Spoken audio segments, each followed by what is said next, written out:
Welcome back everyone. Today we're doing part 6 of our series guide. If you've missed any of the previous ones, and this is generally carrying on from part 5 where we looked at these videos from Inskip, but I'll put all the links to the previous series about learning to drive on Ford beach and sand conditions. What we're seeing here is some of the footage from the I Got Bogged Inskip page. So all the footage we're seeing here is coming from their page, so there'll be a link if you want to go and check all the videos out without me editing them and selecting individual stuff and my commentary and bits and pieces with it. As with this, we'll put in the description in relation to copyright, the relation to fair use, and the reason why we're doing it is to try and educate so that we don't end up in any type of the negative situations that we can see on the screen, which some of them actually come from that scenarios or that location as well, where a lot of vehicles are damaged or written off or need recovery from professional services, and that can be costly mistakes, and we want to avoid that. So we want to educate and show these examples and try and point that out.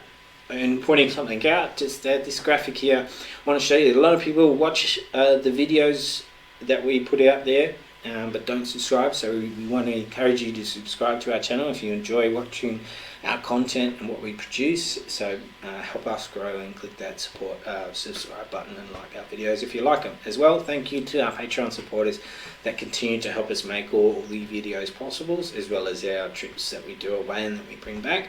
So thank you for that. Link in the description if you want to check that out, as well as just a quick disclaimer: one, the copyright stuff and the fair use in the description, as well as the fact is, as we're looking at this from an educational point, we're not trying to point any individuals out and say they're doing anything wrong. It's more the fact is that we're using this as trying to educate and look at examples and find what was good and what was bad. So here we have a very similar scenario to some other ones we've seen.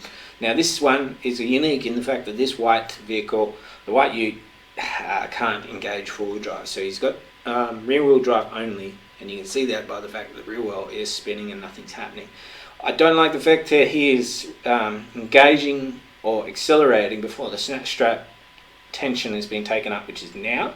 You can see the patrol here is struggling to even get to the distance it needed. The snatch strap, in comparison to part 5, even though it connected it correctly here, which is fantastic, is all twisted. So the twist factor is a problem because you're not utilizing the full extent of the strap itself, which is using kinetic energy. And 2, we're looking here at the patrol is struggling to get back into a position. It is churning up, much like part 5 where we saw examples where cars were trained to do snatches all the time. If they continue to do this similar fashion, which is churn up the track that they're currently in, and they repeatedly do it, it makes it very difficult for them to get into position, and it just makes the whole purpose or the whole thing ineffective. And then you need to think of other options, not this concept where if I just put my foot down and just go for it, I'm going to get out. No, that's not the best way, and it's not the best idea that we need to think of. You need to think outside of that square.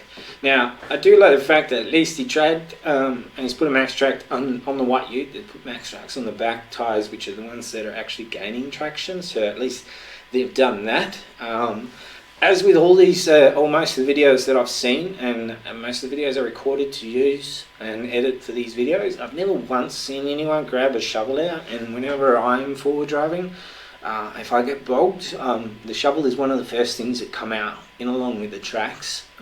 Before I revert to other things, I will look at self-recovery as one of my first steps. That includes moving a bit of sand, whether it be, but like this guy with hand, if that's going to help do some, but shovel would probably be a better point. You've pretty much churned that track up, so moving them that much sand is probably not going to make much of a difference. So I would have been dropping my PSI at this stage, putting my car into 4 low, and trying to go from there, or moving my car onto the firmer surface at the top and trying again. Again, we can see here and the fact that they don't use weighted blankets. There's no communication that happens properly between the two drivers. You can see here the the rear patrol is struggling to actually even get moving enough momentum to actually take up the slack of the snatch strap. And once again, he just powers as soon as he does, and nothing happens. And you can see there the twisted strap. And he's struggling to reverse back. So this is, as you can see, cars are passing around and having no difficulties passing around up on that top level where the arrow indicated.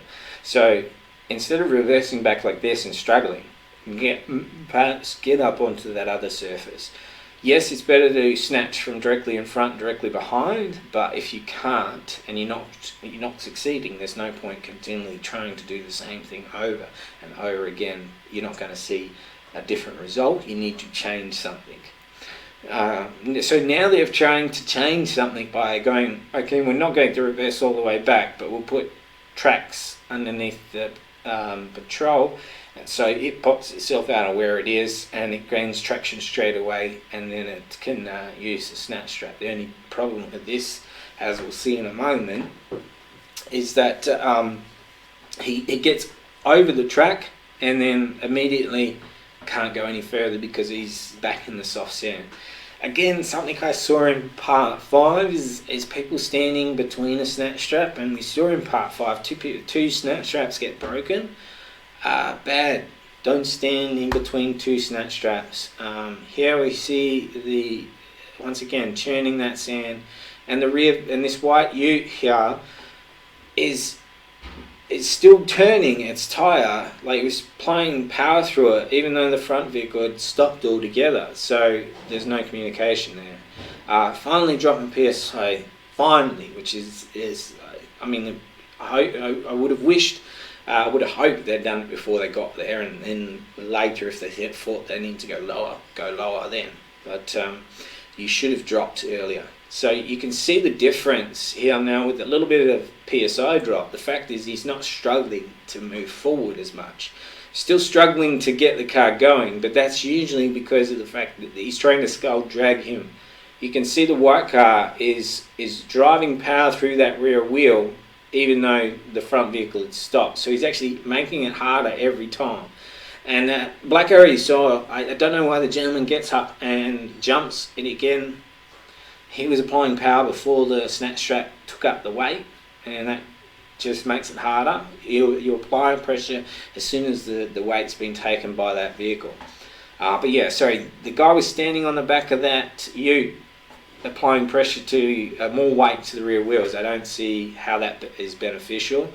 Again, I don't see the benefit of putting those tracks on that patrol there. That just not working. It does a snatch every single time once I lower the PSI. So stop trying to drag it and just rely on your the snatch strap to do its job. Pop him out, and if you can't keep going, keep popping him out every single time. Don't get him to continue to bury it, so it's harder to snatch the next time. Here we have a similar scenario. Everybody's they're seeming to bottom out. Now this guy's got some tracks on the front. That's why the front tyres here aren't turning. They're on some tracks. Now this gentleman here's poking it in further tracks, so this guy can grab those tracks. One problem is obviously got larger size rims, smaller size, less rubber to work with, so he's struggling. Not good. The tracks here again. The tracks are in front, and he's spinning on those tracks, and that's really bad because he can tear your lugs off your tracks. So if it's not grabbing your tracks, stop trying to turn the wheel. Get the tracks in further, either dig it out and then get it under, but don't turn the wheel on him because it will just damage those lugs and destroy the tracks, and they're no good. But he does pop out and keep going. But rim size and rubber is an issue, clearance is an issue in those ones, so the best you can do is deflate and not worry about your clearance. It's better to have, as we saw in our early series, like part 1, it's better to have lower tyre pressure than less. In this one we see this black Pajero. Look at the real tyres, it was turning way before the slack was taken up, which is not what we want to see. Yes, he gets snatched out. I don't know why the rear tyre only was turning, and I don't know why they continue to skull drag down the beach. They should have stopped as soon as they got on firm surface. There's no use for that. You're just damaging your strap. and you don't want to do that. But yeah, you should be in 4 low in that example, and that would mean all 4 tyres will be turning, not just the rear one. Here again, we have a black vehicle that's stuck, bottomed out, can't go anywhere. So as you can see, he's still turning and he's not going anywhere. He shouldn't even be trying. What I'd love to see here is these people have stopped in this white Pajero and assessed that it's soft and dropped their pressure. Fantastic, I love that. Again, no bother with the shovel, straight through a snatch. I don't know how they connected these up, not sure if they're even using rated recovery points, but they snatch, pops him out. Again, same scenario, instead of just I've popped you out of your problem and let's go, they continue to drag, which isn't the best way to go. But here I love this is the fact that they deflated the tyres and they just drove straight out. And that's what we want to see most of the time. If you came into your scenario, it's PSI. Here, unfortunately, you got the Land Cruiser there tried to get out of this area that sort of came in close, and the Utes there stuck, and you can see he's spinning that back wheel, which isn't what we want to see. He's burying the back end, which is not good. I don't know whether they've engaged forward drive properly or for hollow, but I like the fact that they're actually deflating their tyres. So they're doing the smart thing. As soon as they realise there was a mistake, they're deflating their tyres so they can get out of that situation, which is great, and that's a great thing to see. Here we have there's a silver Ute. It's stuck a little bit further up outside of the camera view.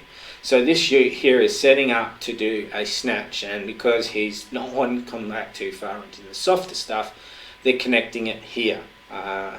And they're connecting 2 straps together. Now, my only issue with the 2 straps together, so that's a silver vehicle there. I don't know how it's connected to the silver vehicle, and I don't know how they've connected these 2 straps. They don't look like they've been connected with a way to unconnect them, because as soon as you apply tension to that, you get it can tighten, so you can't undo them. Like it's just too quick for me to have a look at. But one other thing I don't like is, see how his tyre turns? He just drags a lot of sand when he does that, and he does it a couple of times, and again, skull dragging him out.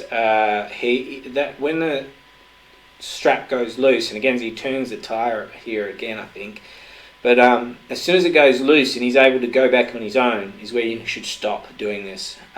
Here we have, once again, see commonly these vehicles, they very much travel very closely behind the one in front. Now, fortunately, this Land Cruiser stops because the white Ute in front gets stuck where it is. Eventually, he gets through and gets moving, and then, fortunately, the Land Cruiser, in a moment, you could see he's able to slowly move through, but that could have ended really badly if you got stuck on your run through a very soft section. And once again, this is what's happened. So this vehicle spacing has caused a big issue. This guy now cannot move, and he's just digging a hole for himself where he's going to get stuck, and he has done. You can see people are having to go around, and they're struggling. So then they have to resort to what can I do? So the best concept is not like that. What that is extremely dangerous. You saw that guy come in from far out wide, and he really almost clipped the vehicle in front. I don't know what the need to go, the impatience and the spacing for all of those vehicles is just crazy. So whenever you're out doing those forward driving portions, you're on sand, allow good spacing so that even if anything happens, you can stop on a portion that you can get out from.